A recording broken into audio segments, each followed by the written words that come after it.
So the trip itself is what I'm focused on, and every day, every day, every day. I'm going to see some big trees. I'm going to see some beautiful beaches. I'm going to see cliffs and mountains, high desert and low desert. I made another decision on the plan to live the dream. Part of my itinerary, I was figuring things out. It's funny how sometimes I can go at things sideways, but I figured it out.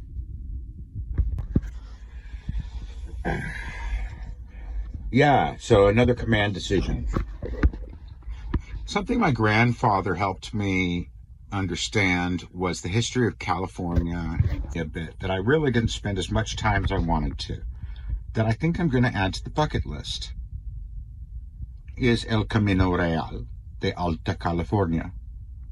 This is the road that was made north, establishing missions along what is now the state of California and the Baja California, Mexico.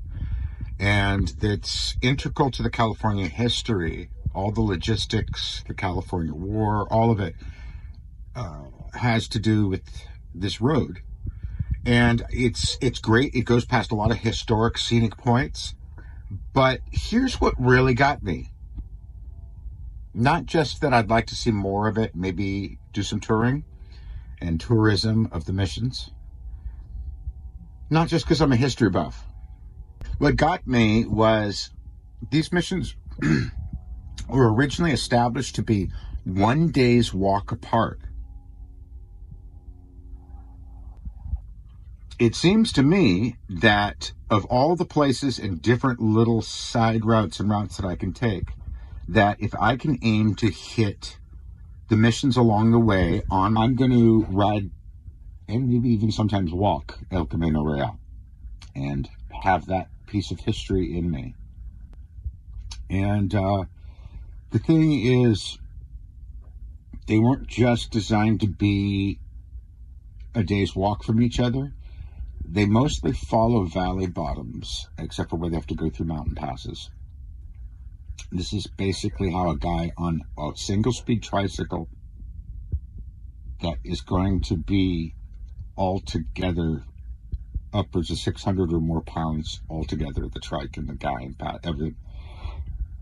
I've got to find routes that allow me through that are not driving routes on main roads. So I think by following El Camino Real, it will allow me some waypoints through urban areas. So El Camino Real starts up in Mission de Sonoma, I think, and then is Mission de San Rafael, which I planned on visiting anyway because it's my patron angel. I thought that would be a really great waypoint for me personally in my life. So from there, I was going to head south through San Francisco and then make my way along the coast to avoid most of the San Juan Valley. Try to avoid most of Highway 1. So it's been a very challenging itinerary to try to build. I can't even put a timeline on the itinerary exactly, just kind of a window. And I'm still researching it, learning, but there are weeks and weeks in this brain here of looking at how my route's going to go. So the plan advances. I have done enough work on where I'm going to need to exert myself to get across miles of territory that I have started to find overlaps and patterns. I'm going to see some big trees. I'm going to see some beautiful beaches. I'm going to see cliffs and mountains, rivers, marshlands. Yeah, I'm thinking about mosquitoes right about now. I'm not think too much about it. So I'll see the desert, high desert and low desert. Taking a trip to enjoy myself.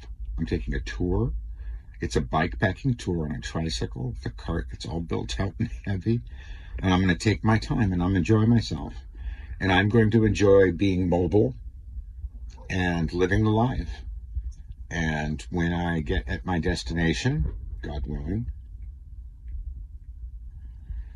I will be able to set up and live a new dream. So the trip itself is what I'm focused on, and every day, every day, every day. And I've decided today that I'm going to incorporate California history as a California native.